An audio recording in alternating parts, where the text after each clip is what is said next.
Well, Singapore's race to have all vehicles running on clean energy by 2040 is clocking gains, with registrations for new zero-emission vehicles nearly tripling from last year. But how ready is Singapore for electric vehicles to go mainstream? Chloe Cho finds out how far along the country is on its road to electrification.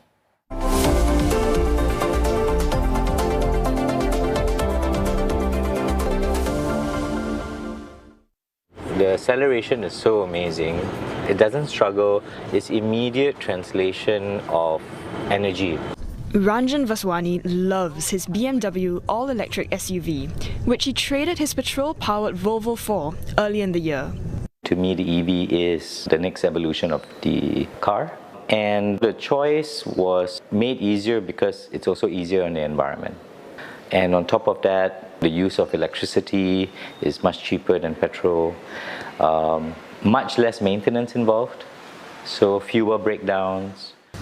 Ranjan is among a small but growing number of EV converts. Zero-emission vehicles, including EVs and hybrids, account for more than 1 out of 10 new vehicle registrations so far this year.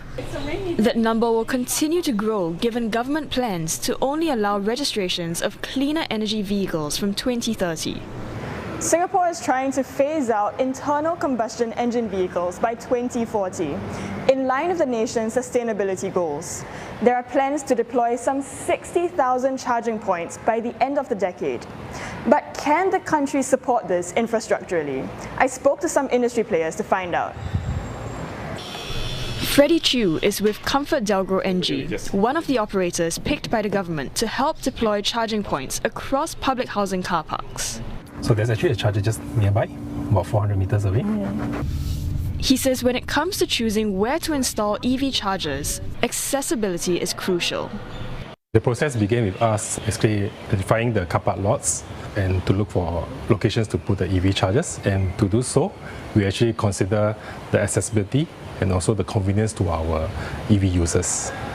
The other considerations that we will have is the safety and also the close proximity to the power source. And therein lies a major challenge.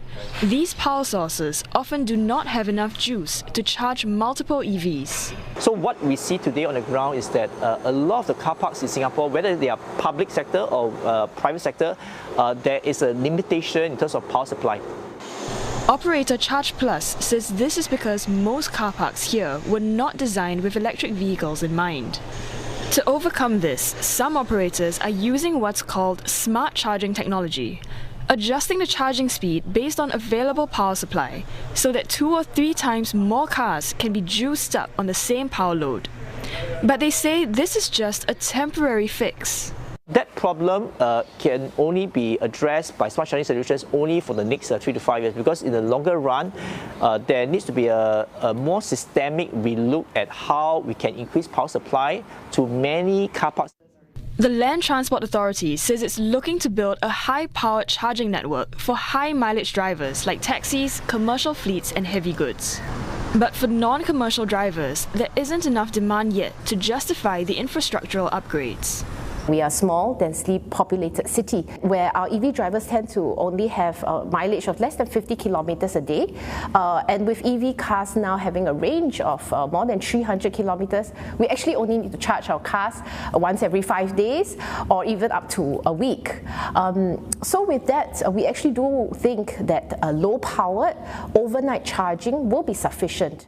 Still, Singapore's approach to being EV ready is not going unnoticed. Environmental group WWF says Singapore's current electrification plans are bold enough for it to serve a leading role in the region's decarbonisation. Nearly 90% of transport-related emissions in Southeast Asia are actually from road transport, which leads to massive air pollution, especially in urbanized areas across the region. So Singapore can play a role not only in the EV adoption, but also in technology transfer, in capacity building, and potentially also in leading investments into the region. Into renewable energy, but as well into green infrastructure. The question now is how quickly enough people here will buy into the cleaner energy vehicle idea, and in turn ramp up the level of demand needed to drive infrastructure upgrades and get the green transition going full speed.